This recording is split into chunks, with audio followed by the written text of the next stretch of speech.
Some creatures have a very special story. They were driven out by humans through monocultures, mining, or manufacturing.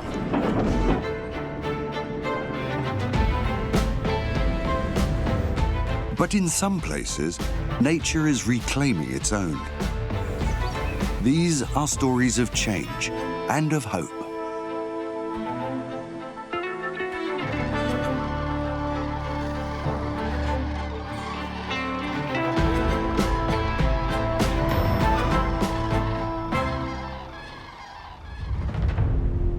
The statue of Jesus in Rio de Janeiro is one of the world's most famous landmarks.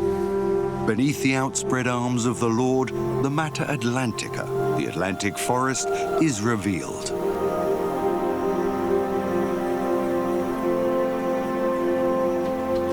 Stretching 3,000 kilometers all the way to Argentina, it is the second largest rainforest in South America.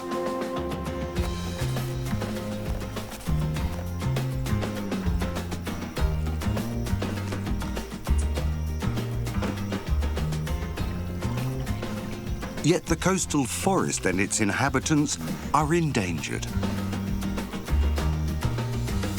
Most Brazilians live along the Atlantic coast.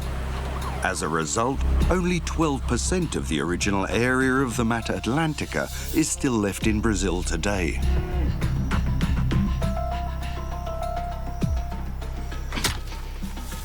It's a wake-up call for conservationists, researchers, and farmers.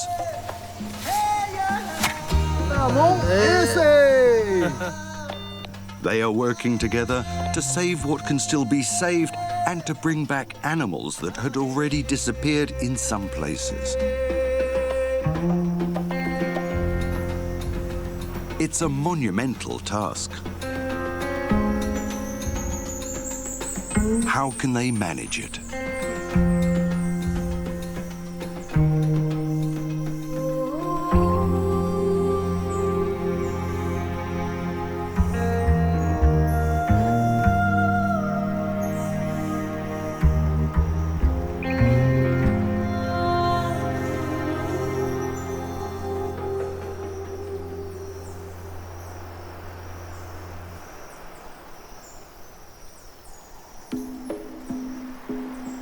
At first sight, the Atlantic forest seems to be a pristine paradise. About 90 kilometers east of Rio de Janeiro, clouds cover the habitat of a world-famous monkey that is only found in this area. It's a climbing artist that can only survive in the forest.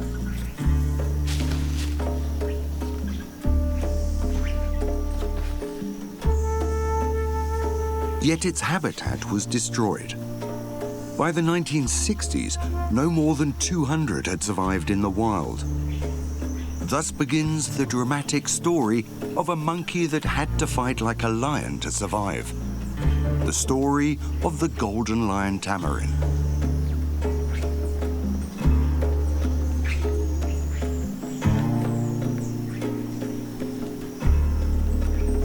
Thanks to zoologists and nature conservationists from all over the world, this little monkey can once again go on the hunt in its natural environment.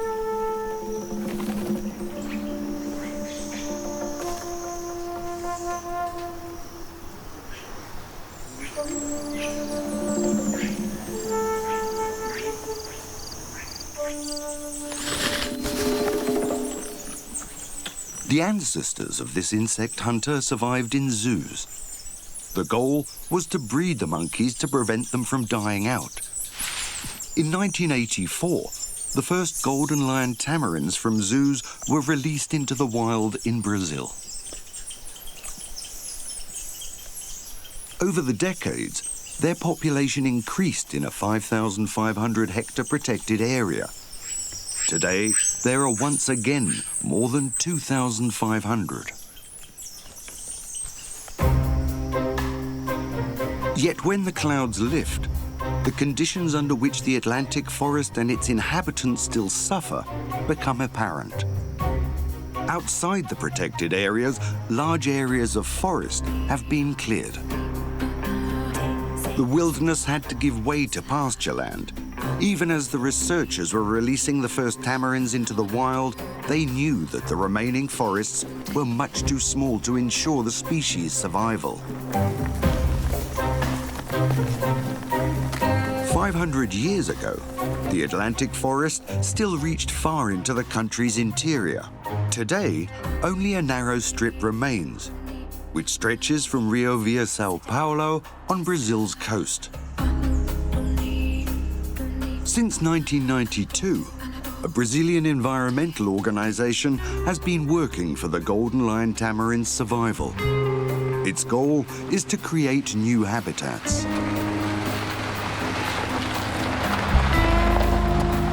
But this can only be done with the help of the people who own the land. The wildlife conservationists visit a farmer with whom they have worked for years. To help the lion tamarins, geographer Luiz Paulo Farage managed to convince the farmer to cede part of his land to nature.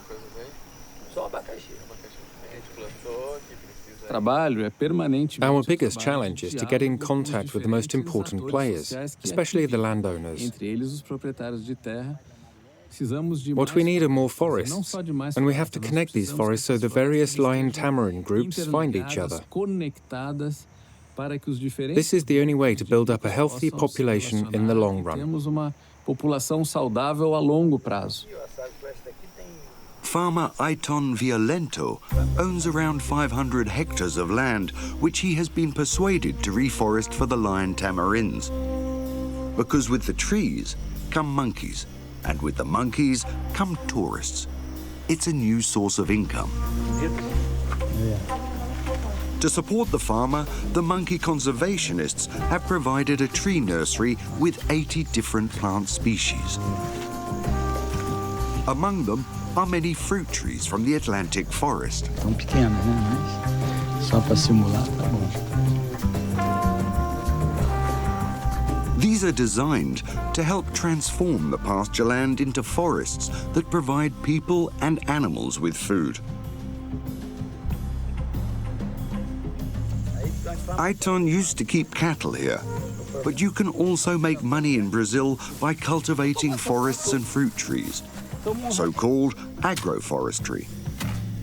And it's possible to profit from tourists who stay overnight on his farm to see the rare monkeys.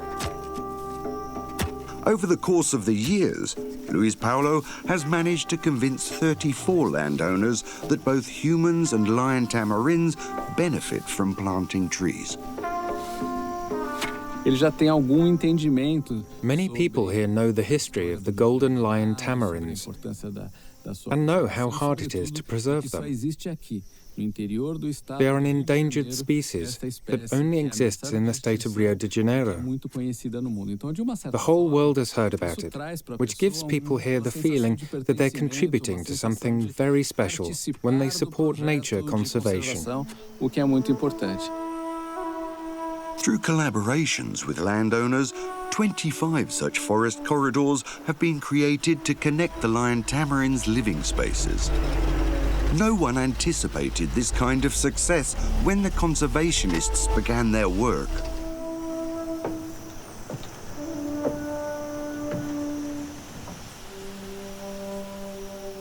From a viewing platform, Luiz Paulo can observe how the forest around him has transformed into a wilderness over the course of 3 decades.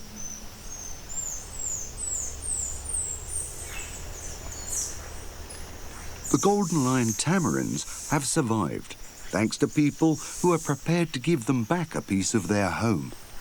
And also thanks to researchers who keep a constant eye on their fosterlings. Using radio antennas, researchers can localize individual groups and count their young. They have observed 200 births in the wild over a period of 12 years. This means one of the rarest monkey species on the planet is once again considered to be capable of survival. The golden lion tamarin has become a symbol for us. Ele é muito simbólico para pensarmos que sim, é possível. It shows that it's possible to change our attitude towards nature. Rapidamente a nossa forma de se relacionar com a natureza. Não há outra alternativa. And we have no alternative. We can only manage it if we use all our resources and round up a lot of people.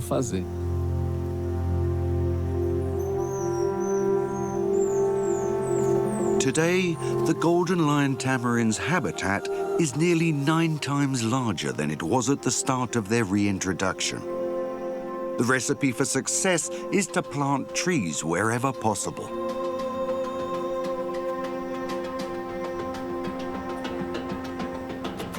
Something not realized is that people were already doing this about 150 years ago in metropolitan Rio de Janeiro, though for different reasons.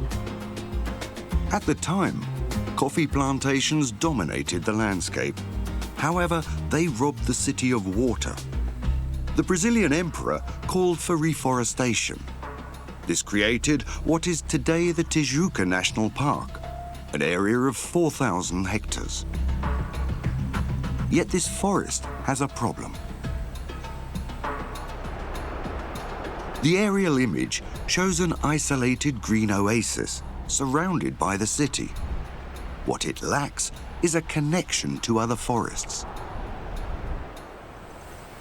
The Tijuca National Park is a silent forest, as conservationists call it. Poachers have been at work here and many animal species have gone silent.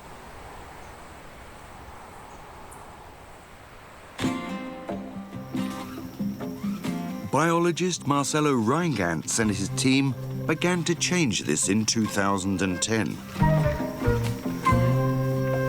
This daredevil high-wire act is part of an experiment. The researchers have released animals from a research center here. Pronto, Peters. Já? Minuto. They want to know how animals develop in a forest from which they disappeared decades ago. Pode ir? Pode ir.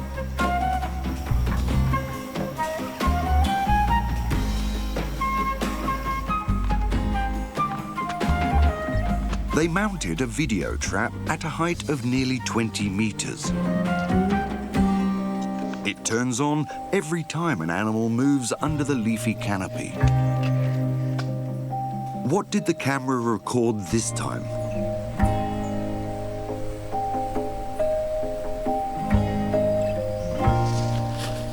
Brown howler monkeys. Apparently, there are enough leaves, fruits and blossoms in this forest to sustain the monkeys. Their calls are audible again in the no longer quite so silent forest.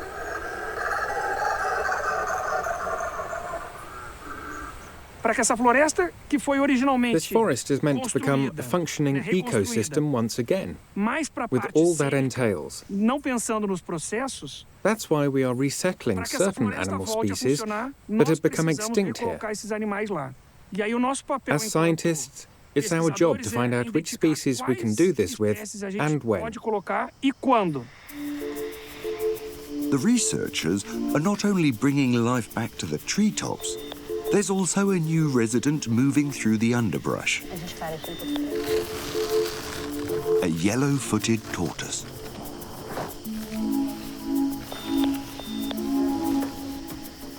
Ecologist Carolina Starling-Manny has released 60 of these animals in the Tijuca National Park. They too had become extinct in the park. Since their arrival, the tortoises have been monitored with transmitters. How will the animals who grew up in enclosures manage in nature?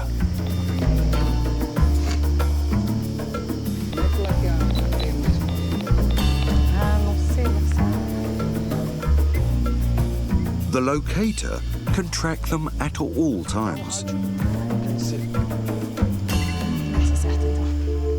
Number 25 has often worried Carolina. This time, the tortoise has a serious inflammation and would die without human intervention. When we resettle the animals here, the first thing they have to learn is how to survive in the wilderness. They have to find their own food, manage in the forest, and develop strategies to avoid accidents and to defend themselves against attacks by other wild animals. The primary goal is that they survive and reproduce. The researchers hold out one great hope for their return. A number of plants can only propagate when the tortoises eat their seeds. These become germinable only when they pass through their intestines. The forest needs more such super gardeners, such as the red-rumped agouti. The last of these rodents disappeared from the national park 2 decades ago.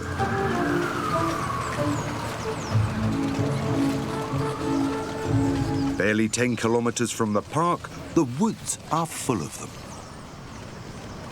Marcelo and his colleagues have discovered dozens of agoutis in the Campo de Santana, a small park in the middle of a Rio business quarter. Why are they still here of all places? No poacher dares to hunt right next to the railway station and the shops. Since the agoutis are fed regularly, they live in the lap of luxury. Agora tá bom? Tá. Então vamos lá. Coloca pra cá. The rodents do well with fruit.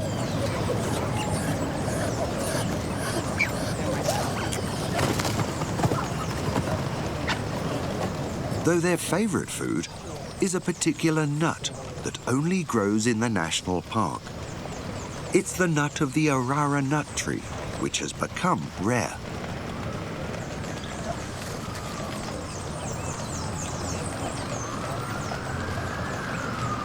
Marcelo wants to bring the agoutis back to the Arara nut trees. A gente não tinha cutia na floresta da Tijuca. The agoutis were practically extinct in the national park, but there are hundreds of them in this park in the middle of the city. How can they manage to get from here to the national park? Naturalmente chegariam lá no Parque Nacional da Tijuca, porque a gente tem essa cidade. It's completely impossible. In a city with a population of 6 million, they would also have to cross multi-lane roads. Due to this situation, we decided to capture the animals right here and bring them to the Tijuca National Park.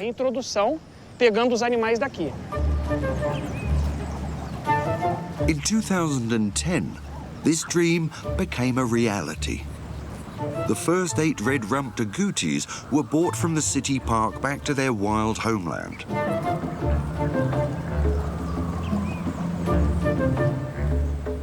Since then, they have not only reproduced successfully themselves, they have also distributed Arara nut tree seeds throughout the national park.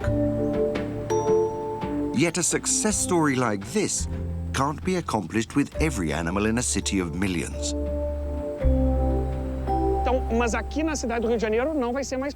trying to recreate an ecosystem that is ultimately as complete as possible.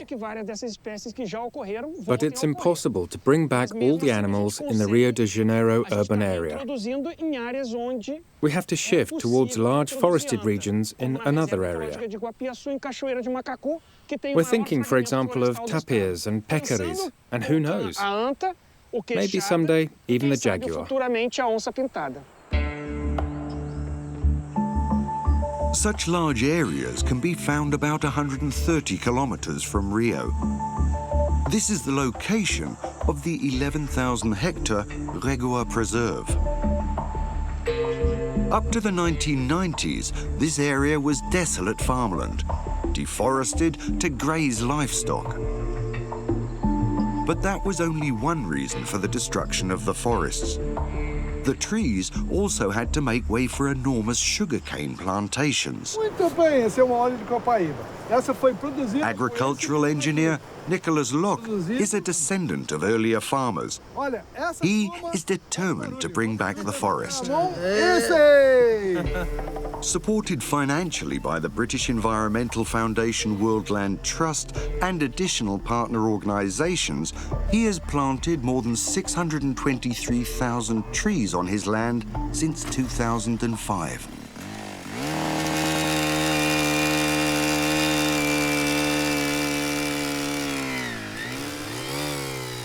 The seedlings are grown from the seeds of 180 different plant species. Many of them can only be found in the Atlantic forest. Thanks to the tropical climate, the plants will grow to 10 times their current size in only 2 years. This has allowed a sugarcane plantation to transform into a biodiverse oasis in just under 20 years.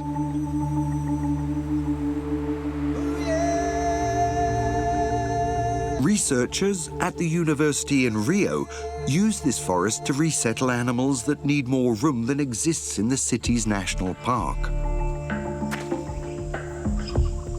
The South American tapir is the largest mammal on the continent. It had died out in this region 100 years ago. In January 2017, the first one returned to the private protected area. It was a sensation. To get used to the new environment, the tapir spent the first few months in a large enclosure. In the meantime, the biologists have released 8 additional tapirs into the wild, males and females. The herbivores roam freely through nature and quickly find suitable food in the forest. But that's not all. There is also a wetland in the preserve where former pasture land has been flooded.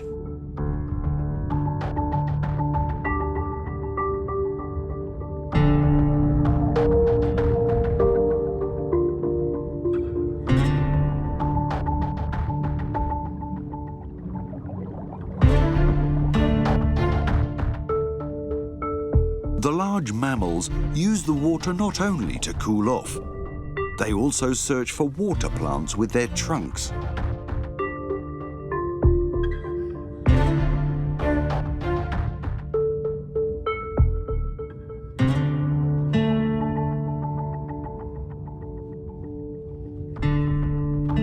And there are more surprises for the researchers.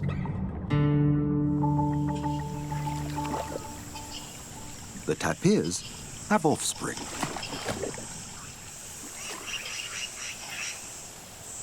In the wake of its mother, the young animal proves that there is once again a future here for South American tapirs. The researchers are already planning the next step. They want to resettle a rare big cat that likes to hunt tapirs, the jaguar. But it needs even more room for its territory. Fortunately, the private protected area, REGUA, directly borders a state park.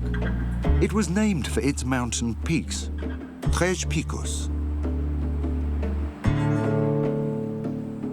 With an area of 65,000 hectares, it's the largest park in the state of Rio de Janeiro.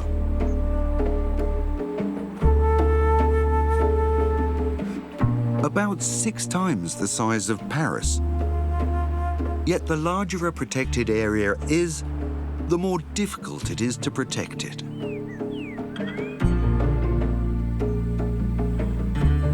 The green-winged saltator is an increasingly rare sight in the Atlantic forest. The reason for this is its beautiful song.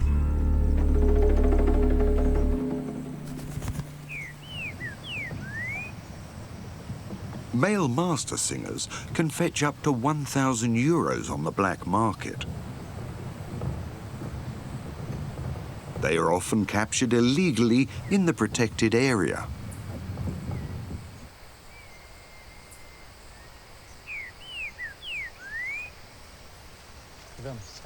park rangers travel around to track down poachers and to confiscate wild catches. Depending on the species of bird, poachers face fines of between 100 and 7,500 euros. This man supposedly doesn't know that keeping wild birds is illegal in Brazil. But ignorance doesn't protect him from punishment.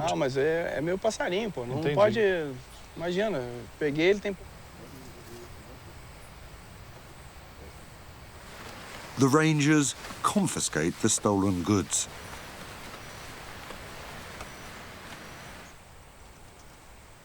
In just one morning, they confiscate more than 60 wild birds. Yet this is just a small fraction of the rare birds that disappear from Brazil's parks every day.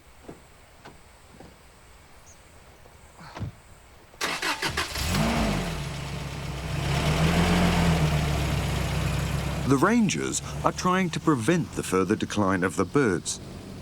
It's the only way parks like Três Picos can really live up to their designation as protected areas.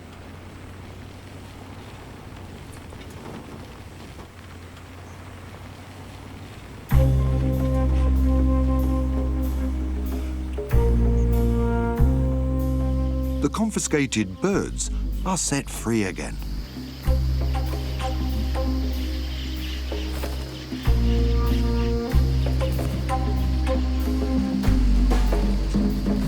These little birds, called Sporophila or seed eaters, are the first.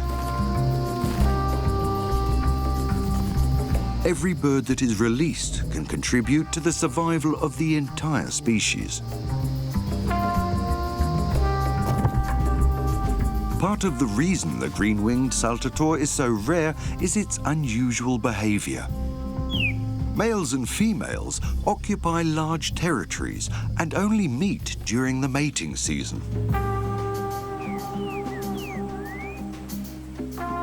The fact that these birds and other animals in Três Picos have survived up to now is partly due to the scale of the park.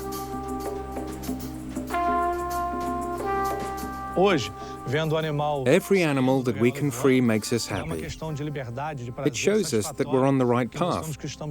Environmental education requires more than just talking.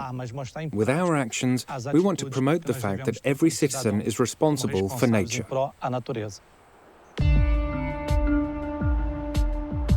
Yet responsibility quickly stops when a lot of money can be made with natural resources.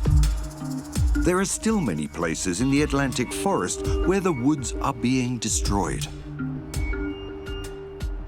Trees are also felled to make way for banana plantations. Even primeval forests with particularly rare plant species.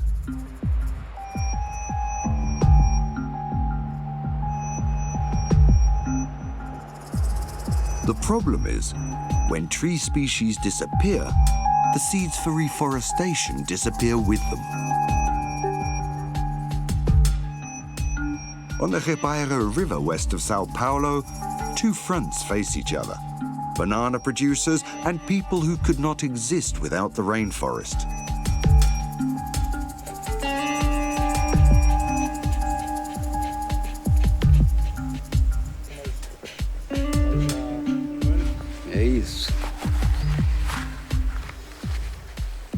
These forest inhabitants live from the produce of nature. They are beekeepers who claim to produce the best forest honey in the entire country. Whereas the bee population is decreasing elsewhere, it is increasing here. The reason? The bees and the beekeepers are located many kilometers away from plantations that spray poisonous pesticides. Hey, não tô nervoso, não. Vê como é que tá esse tempo. The honey they harvest from these combs is barely contaminated with harmful substances.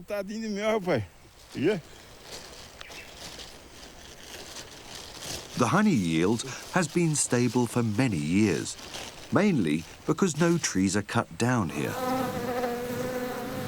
No. The beekeepers are members of an indigenous ethnic group whose life has been tied to the Atlantic forest for more than 150 years. Despite its destruction through mines and plantations, the Janeiro Valley still contains the largest contiguous forest areas today. This is no coincidence. The ancestors of these people were African slaves who fled from human traffickers deep into the forests. Since then, the Quilombolas live off what the forest provides. Even the different treetops reveal great biodiversity. Elsewhere, plants such as the Jussara are cut down to harvest hearts of palm. Tá debulhando. The Quilombolas let the palm stand. They collect the seeds to make a living.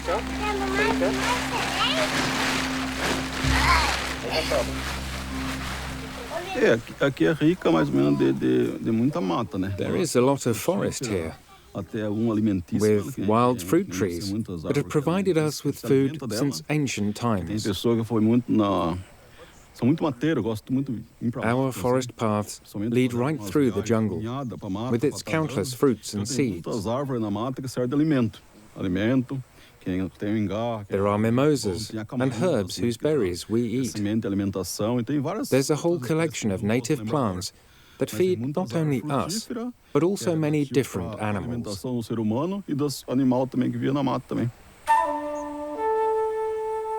Adaí and the other Quilombolas live in small settlements that are partly far from each other.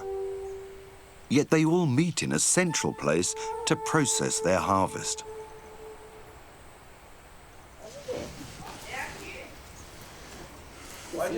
Each individual works for the community.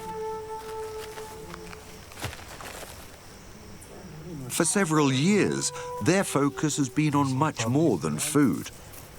It has been on the seeds of trees and shrubs that the Quilombolas guard like a treasure. Juliano da Silva, from a Brazilian human rights organization, helps them market this treasure. The seeds are desperately sought after in other places. In some regions, the Jussara palms and the caiaponia, a medicinal herb, are endangered. Finding them here was a surprise for the agricultural engineer as well. A partir de 2004, mais ou menos, começo de 2000, The whole thing started more than 20 years ago in the Amazon. No Parque Indígena do Xingu, Indigenous people there harvested rare plant seeds, which we used to reforest destroyed woodlands together. E com esse trabalho deles, eles começaram a ver que tinha uma demanda. Later, we had the idea of trying to do something similar in the Atlantic forest. We worked with the communities to develop a strategy to collect and market the seeds. Today, we produce seeds from more than 100 different species, from little shrubs to trees that get very old.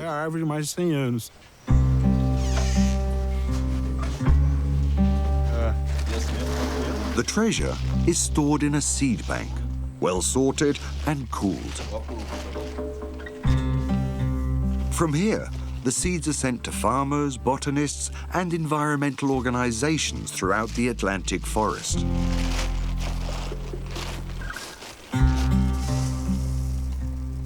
The fruits of their labor can thus also help in places where biodiversity has sharply declined. The Quilombolas community earns about 50,000 euros per year with their seeds. It's a tidy sum and a means of sustenance for a culture that had largely been ignored in Brazil up to now. It's very important to see the extraordinary contributions that are being made today in the territories of former slaves. Under different circumstances, probably not much would have remained of them. We need these people and their knowledge today, also to restore things that white people destroyed in other places.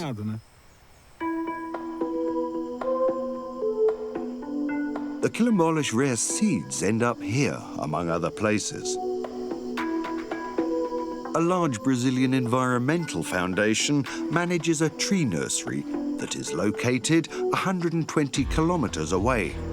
Its name says it all: SOS Mata Atlântica. Scientists have been conducting research in this open-air laboratory since 2007. Rafael Bertance, a biologist, is known by everyone here as the Reforestation manager. With his help, new forests are being planted throughout the Atlantic forest. But this is not enough. The crucial question is, how do you do this properly? If we want to restore forests in a particular region, we use an analogy. Though we see that an area is sick, not every patient reacts equally well to the same medicine. So we have to find out what can help most effectively and which plants are available in the region. It's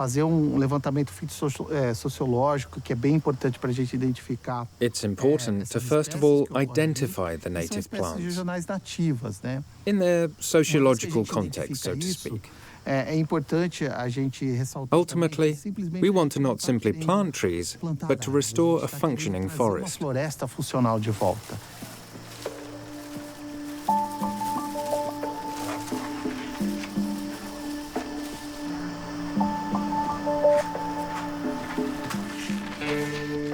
Bundles such as these are not assembled arbitrarily. In the course of countless scientific experiments in the open-air lab, researchers have learned which of the various plant species pair best together. The experts from SOS Mata Atlântica support numerous projects with their plant mixtures, including one that works to save golden lion tamarins. Experience has shown that the seedlings must be planted at a considerable distance from one another in order to develop. Some of the plant species are only there to give the new forest a structure. Other species that we haven't even planted develop among them on their own. Some of the plant seeds are introduced by animals, for example.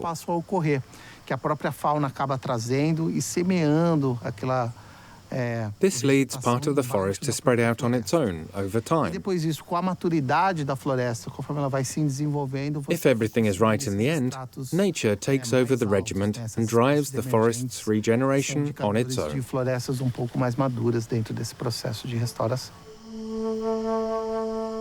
The strategy of allowing the seedlings a lot of space, like here on open ground, also has financial advantages.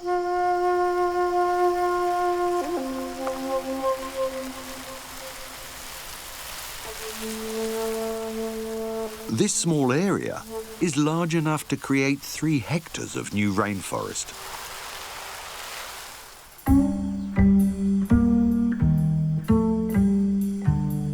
In 2007, just a few hundred meters from the tree nursery, the researchers began to reforest pastureland.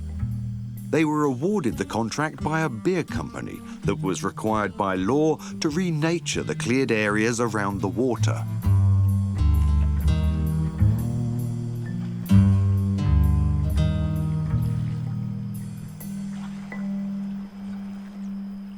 But did the forest experts really manage to create a biotope where nature rules supreme in only 15 years?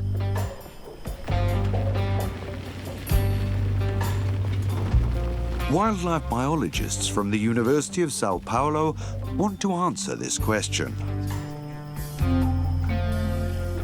They are interested not only in botany, but in whether this place has been reforested so effectively that wild animals are returning on their own. Capybara footprints give them hope. Their droppings also provide evidence that visitors really are coming to the forest. Many of the trees and shrubs that were planted here bear fruit and attract herbivores.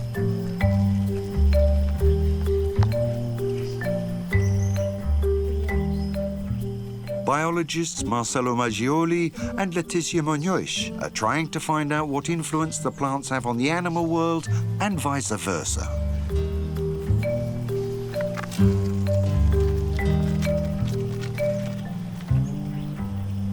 Fecal samples help them learn details about the composition of their food.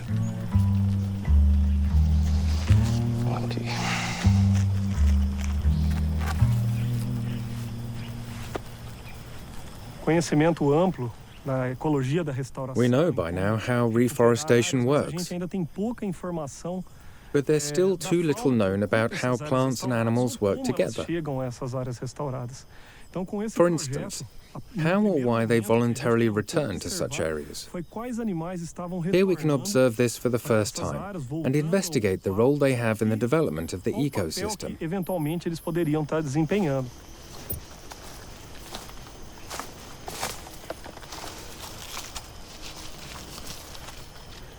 Most animals don't allow themselves to be observed directly.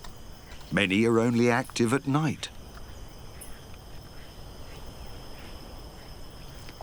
When we began working here, we initially only spoke with passers-by who told us about their coincidental observations. For instance, they had seen deer or big cats. What was missing was information about the size of the animals and how many there were. To find out how many animal species have moved into this forest, Leticia sets video traps. These help her discover when and where a capybara shows up.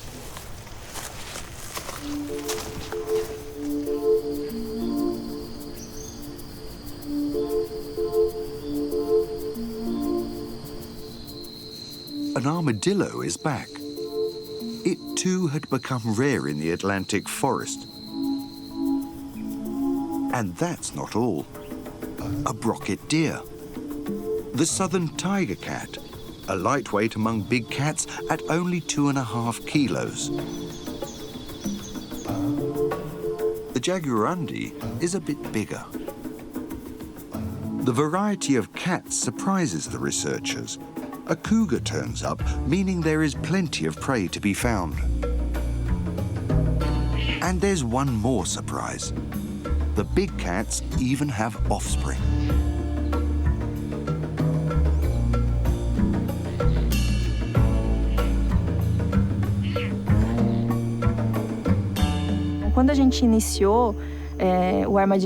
After we set up the first video and photo traps, we were surprised by how many young animals there were in this area, like capybaras, but also predators.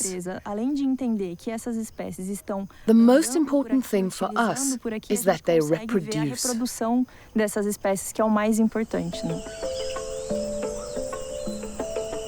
The wildlife biologists' findings show that it seems possible to restore a rainforest that meets the needs of many animal species.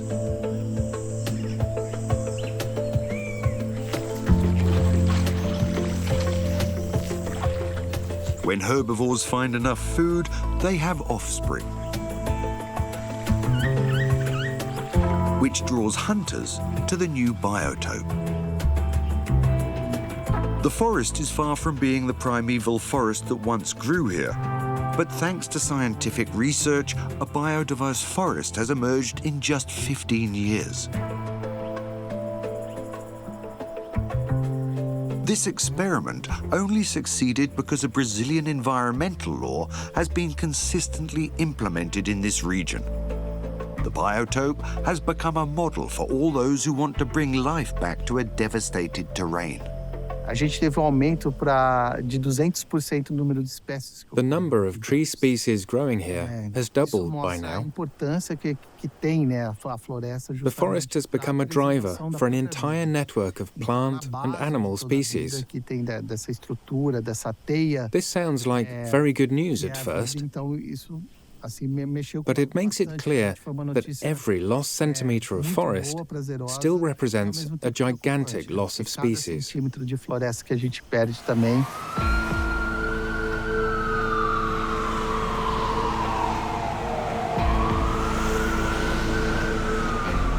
Sao Paulo. Skyscrapers have taken the place of primeval forest giants that were obliterated to make room for the world's fourth largest city. In 1963, the last 8,000-hectare forest at the city's northern edge was placed under protection to stop further deforestation. Admittedly, the Serra da Cantareira is not a primeval forest. These trees were also planted on former coffee plantations. Yet this forest is still about twice the size of Tijuca National Park in Rio and hosts biodiversity that is typical for the Atlantic forest. Researchers have been able to confirm more than 850 different animal species. They all benefit from the wealth of plants in one of the world's largest municipal protected areas. As does this marmoset. Ricardo Cardim has known this forest since childhood.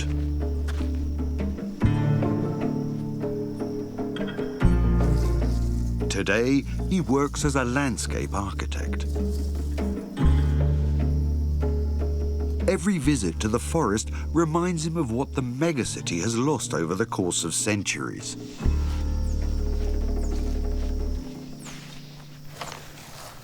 Trees like the Jussara palm, for example, which once grew in the middle of the city. The forest has almost completely disappeared from Sao Paulo, with serious consequences for the climate. 12 graus de diferença entre bairro bem arborizado. In Sao Paulo, there's a serious temperature difference of up to 12 degrees between a forested neighborhood and a concrete one in the city center. In general, the city has got hotter because the Atlantic forest has been banished from it. Though today's research shows that we can only win if humans and the forest get back together.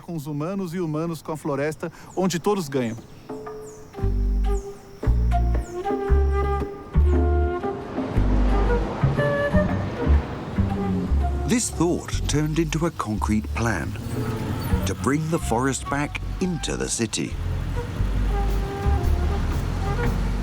Hard to imagine that such a thing could be possible in a metropolis of nearly 22 million people.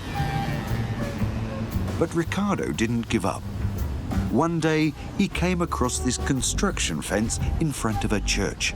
The story of our little city forest begins with me driving with a friend through Sao Paulo and finding a completely neglected lot.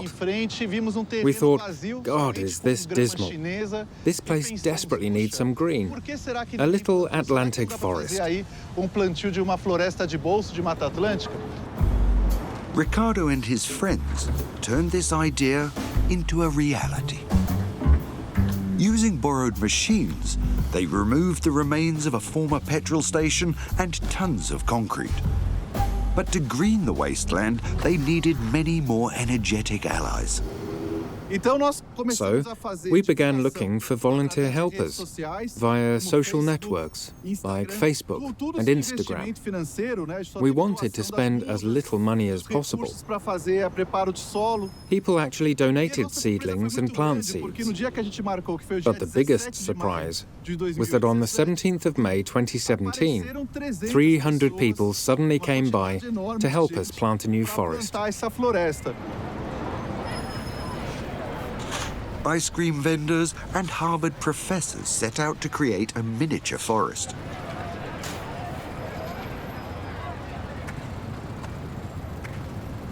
After just 5 years, the seedlings have reached a considerable size. A small green bulwark against overheating and air pollution was formed in the middle of a concrete desert. The mini forest became a model for 17 more small forests in Sao Paulo.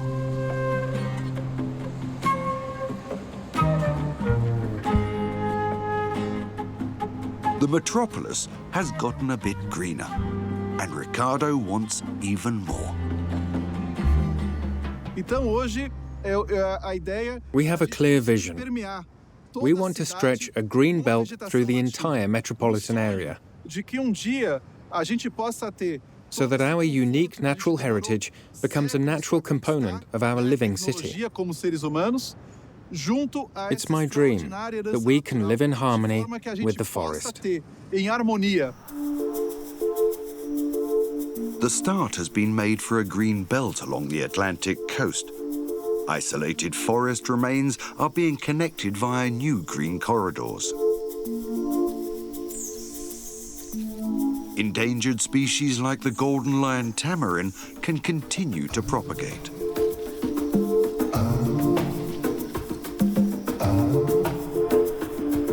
Environmentalists, farmers and researchers, more than 300 private initiatives altogether, want to stop deforestation of the Atlantic forest by planting a massive amount of new trees. There is much to do, since even primeval forests on the Atlantic coast are still being cut down. But at least in some states, the dramatic loss has been halted.